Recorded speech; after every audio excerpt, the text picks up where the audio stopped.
The fact of the matter remains simple. Tariffs on Canadian imports do not create more U.S. jobs. It's incorrect thinking like that and poor diplomatic decisions that have gotten Canada into the mess that we are currently in.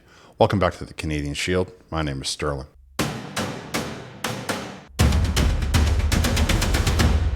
Wasn't that long ago that the politicians, especially Doug Ford and Mark Carney and the like, were running around the country pounding their chest saying that it was a war, that it was not only a trade war, but that it was unjustified and that they were going to be the first people at the front of the line to stop Donald Trump.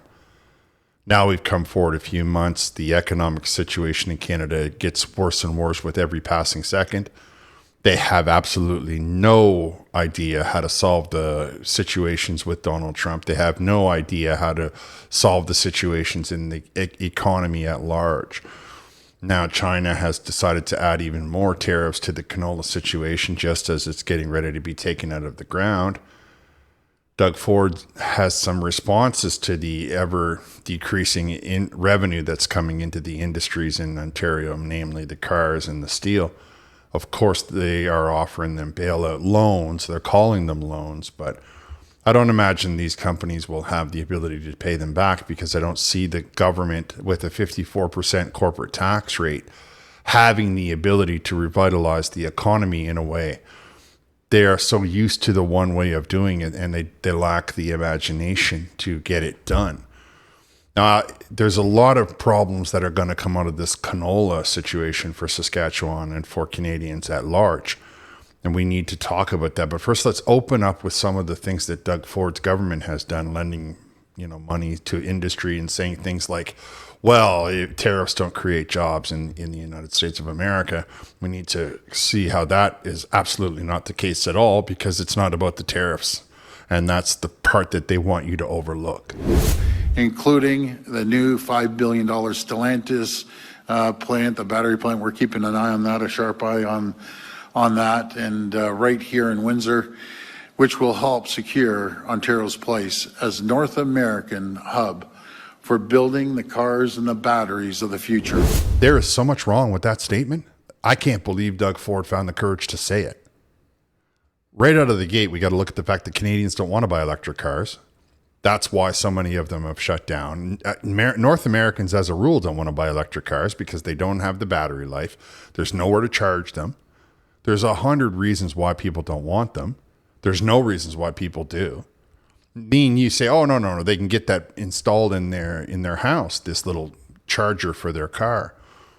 Problem is, of course, is that if it's below 4 degrees zero, they don't want you to charge that battery. And the other issue is that you just bought a condominium that's up, 25 stories. How exactly are you plugging that car in then? Because we don't build these condominiums with that attachment, that special electric converter in the parking lot of your high-rise condominium. So that's a little bit of a weird idea. It's a bad business model we got going on right there. Of course, Doug Ford and Mark Carney are convincing Stellantis that the legislation that is going to force car dealers to put 20% of their product on the lot at electric is allowing the job to continue. But even at its best case scenario, you might be looking at 6 months and then the whole thing will be like, nobody's buying these cars. Entire showrooms are cut down to 5 cars so that only one is electric and it's completely covered in bird doo-doo and dust and everything else because nobody's looking at it because in Canada, there's nowhere to charge it. The distances are too big. The car won't hold the charge. And if it gets too cold, the battery won't even take in a charge. Well, don't worry. They'll tell you we can move them into the United States of America. Okay, except for the tariffs. Because anything that's going into the automotive industry is going to be tariffed. Simple and plain.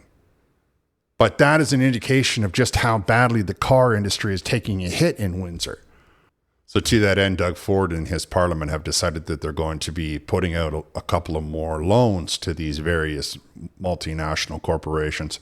And he doesn't want you to look at the fact that either they're going to take that money and run, or that's going to cause another bump in inflation. It's going to look like 2021 all over again.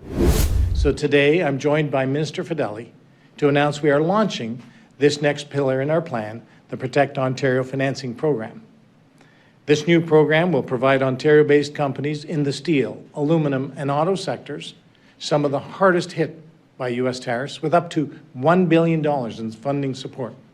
The launch of this $1 billion Protect Ontario financing program builds on the ongoing efforts undertaken this year to support the sectors most heavily impacted. In tandem with recently launched programs like the Ontario Together Trade Fund and the Trade Impacted Communities Program. Rather than figure out a way to save the economy, they've just decided to lend these gigantic international corporations up to $1 billion. And they're going to do it from the provincial coffers, not the federal coffers. So now the debt in Ontario is going to go up through the roof. In conjunction with this, let me lend you $1 billion of taxpayer money after I borrow it from a friend of yours. There's two other programs that have been running for 6 months or something. The Trade Impacted Communities Program, who comes up with these names? I got no idea. Will help communities and local industries in Ontario navigate significant economic challenges. It supports local projects and aligns with Ontario's key economic priorities. That sounds like nothing to me. That sounds like they're just going to try to convince somebody that they should open a business. Imagine in your mind that you can go into Buffalo or upstate New York, or you could go into any of a number of regions across the continent, but you could also go slip into Detroit, where land is quite inexpensive right now, manufacture a product and pay 15% corporate tax, not to mention a lot less tax on your product that you're using, your raw material, and then bring it across into Canada and still make money, right? Rather than go the other way where you're paying 54% corporate tax and then all the other industrial carbon taxes that are going to be placed onto your raw material. Don't worry, though. They have another one, Ontario Together Trade Fund.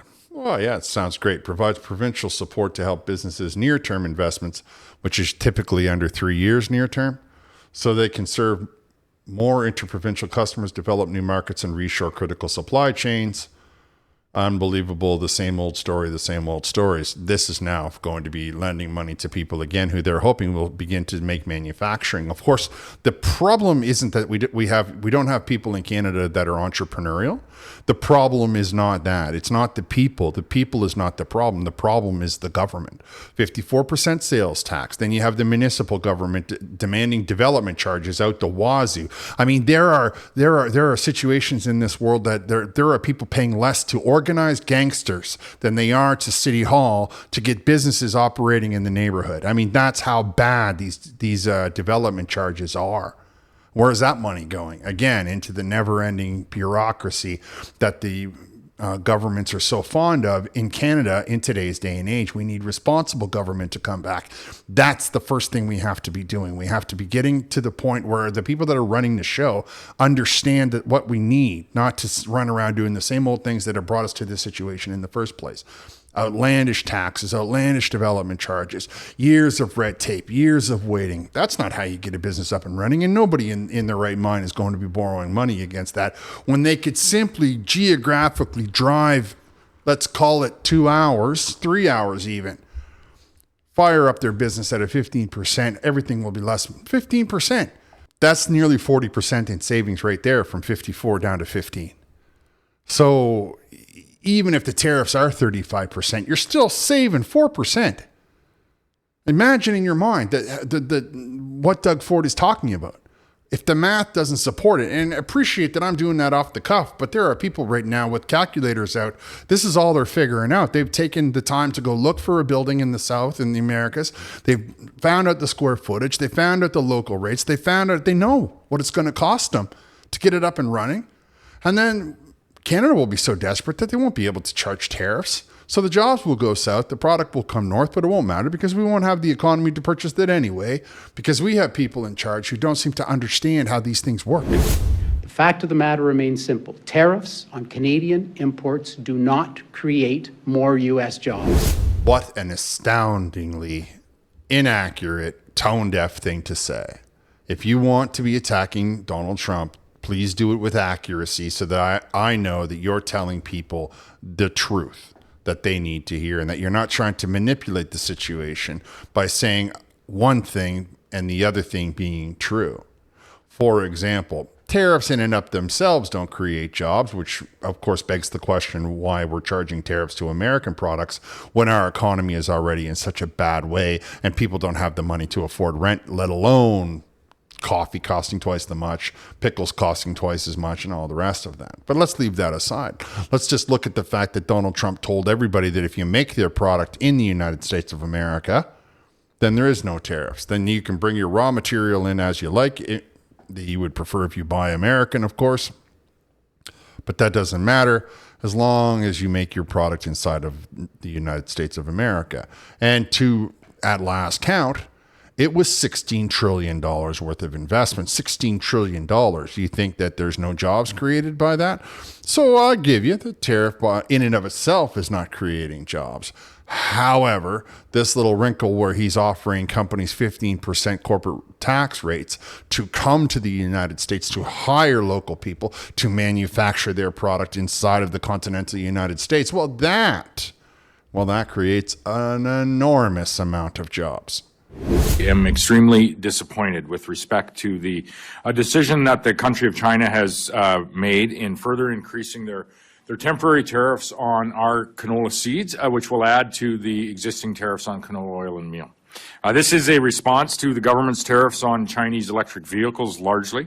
This comes on top of the decision that China made in March of this year to impose 100% tariffs on Canadian canola oil, canola meal, as well as pea imports, and added to that some pork and seafood exports as well.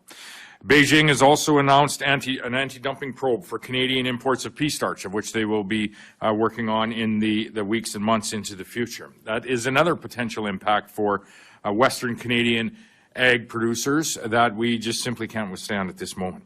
The Canadian canola industry is about $43 to $45 billion each and every year. That is responsible, that industry, for over 200,000 jobs, Canadian jobs, and with China accounting for about a third of our exports, they total about $5 billion. China's exports total about $5 billion annually. Much of that coming from our province of Saskatchewan. That was Saskatchewan Premier Scott Moe talking about how China has imposed another tariff on canola seeds at 75 or 76% if memory serves. So now they have 100% tariff on canola oil. They have all of these tariffs on various agricultural products coming out of Saskatchewan primarily, but some of them, as you heard him say, pork and fish as well. That's been there for months, and Mark Carney has not been able to negotiate his way out of it. Now, here's the catch with that, right? Because we impose that tariff. Of course, that also is important to our industry, because if the Canadian steel can't be sold at its enormous amounts of rates being green, right? The Chinese are getting 100% tariff on their steel so that they don't, flood our market with cheap subsidized steel. Then people turn that into a product that they can then sell into the United States and still turn a profit, even though the tariffs are going to be quite high. Now he's in a real catch-22. He's told Stellantis that they can make their batteries in southern Ontario, so we can't bring in the Chinese EV batteries either. Elon Musk has decided to go to Korea to source the batteries for his organization known as Tesla. Now Mark Carney has a problem. He's alienating yet another part of Canada. He has not secured a deal to have the canola sold somewhere else. It's been months. He's not talking about getting tough with the Chinese. There's no elbows up comments. There's no existential threats. There's none of this rhetoric that you heard coming out of his mouth when the election was running. And I would suspect that that's primarily because it's easier to point your finger at Donald Trump and to say a bunch of rhetoric than it is to actually tell people about the brass taxes of trade and how those things function. And perhaps it's because Mark Carney has a real affinity for the Chinese system of government. And here's the real kicker on this issue. Now, I'm going to let you hear what Mark Carney's doing about it, and then I'm going to show you how diplomacy and shooting your mouth off can come back and bite you at any given time. We've been asking our federal government and Prime Minister Carney to engage at the highest level since the federal election. And for over a year now, we've been asking the federal government to engage with China and start the advancement of those conversations to find our way to a solid and secure trade environment. You may be asking yourself, well, why don't they just sell the canola somewhere else? Well, maybe they'd like to, but they don't have the infrastructure set up for that. The routes and the rails all go to one city, right? Vancouver. And those shipping lanes all go to one spot, right? And so on and so forth. So they don't necessarily have customers lined up because the federal government, you heard Premier Scott Moe, for a year has sat on their hands and done absolutely nothing. Is that because they don't know how? Is that because they're afraid of the Chinese government? Is that because they are owned, bought, and paid for by the Chinese government? Is it because of all three? We can speculate. One thing we can say for sure is that the Chinese and the Russians are getting another laugh at the Canadian government, the far left liberal government that has taken Canada off the stage of being the warm and friendly country and turned it into the country of backbiting and childish behavior and acting like a whole bunch of spoiled brats in the House of Commons. I have been saying from the very beginning that diplomacy matters and that the liberal government and the far left as a whole doesn't have a diplomatic bone amongst them.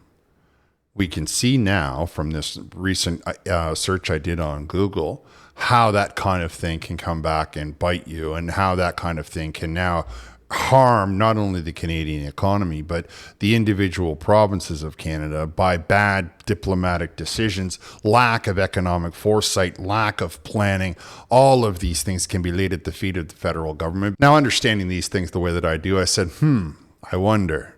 So I did a quick search and I said, how much canola does Russia send to China? And the AI search came back with a pretty interesting answer. In recent years, Russia has significantly increased its canola oil exports, with China being a major destination. While Russia's overall vegetable oil market faces some challenges, canola oil exports have shown growth due to strong external demand. Increased exports, Russia has seen a notable rise in canola oil exports with a 40% increase in the first half of 2025, according to Ilya of the Federal Center of Agro-Export. A major destination, China remains a primary buyer of Russian canola oil, with other European countries, Turkey, Belarus, among the top importers. I think we hear enough when we say those kinds of things. I believe that we can understand that not only does China have the ability to put the 100% tariff on the oil, they further have the ability to put the tariff on the seed and all of the other things that go along with that. And now they're looking at other products that traditionally come out of Canada, because the agriculture system in Russia has switched to accommodate those needs. The agriculture system has switched from whatever Russia used to grow and is now growing that to meet the exports of various countries that would typically have bought Canadian canola. However, now with the 100% tariff put on canola oil and Russians manufacturing for 2025 being higher than it's ever been, they can clearly meet the need of the Chinese market. And so where we would normally be sending that product to China, China says, no, we don't want it because of the way that you're handling the steel, and we're going to buy our product off of Russia, the exact same product with the exact same canola seed. Everything's the same except for probably the sticker on the bottle.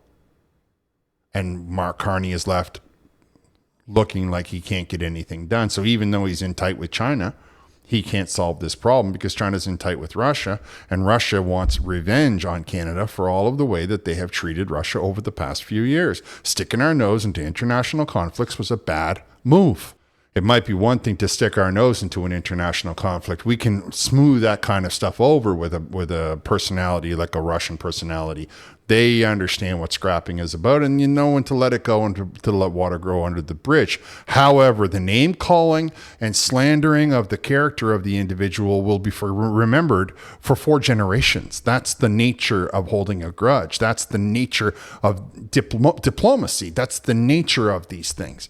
The idea that the liberal government can stand up on the world stage and get their media to pump out day after day of distasteful things, targeting Russians, targeting the leader of their country, targeting the various players in the game, and then for some reason think that nobody is going to get upset about it.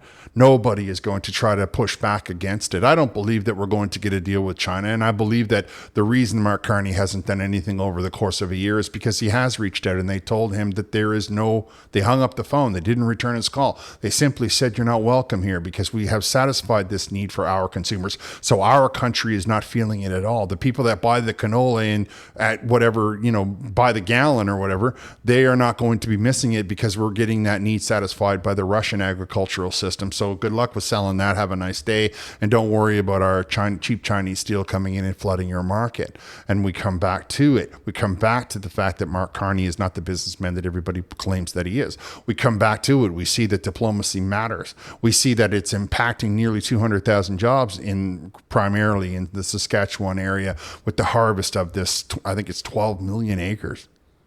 And so we have this product that we're going to be left with sitting there. And I get that next year we can target a different cash crop. But right now, there are farmers relying on that money to pay their bills, to pay down the mortgages that they have on their tractors, the mortgages that they have on their, all of the various, this equipment is expensive. And maintaining this equipment is expensive. So they need this cash, and the federal government is going to have no choice but to bail them out. There's going to be no choice. What they can do is put the canola in reserve, I guess, come up with some sort of plan like that where they can sell it off once they can find a purchaser for it. But I don't believe that in any one second that China's going to miss it because they're getting it from Russia. And now we see the kind of things, the kind of decisions, the lack of foresight that a federal government, the impact that it can have on the Canadian people. And all of you people that voted for the Liberal government, all of you people that supported him, most of you being from the NDP, can now understand that it's time to put your grown-up pants on and realize that it's all fun and games until the economy collapses. These are serious issues and we have serious problems and we need serious people at the helm. That's just my opinion. You can let me know what your opinion is down in the comments. I'm going to wrap here. I want to thank you for listening. I'll talk to you next time.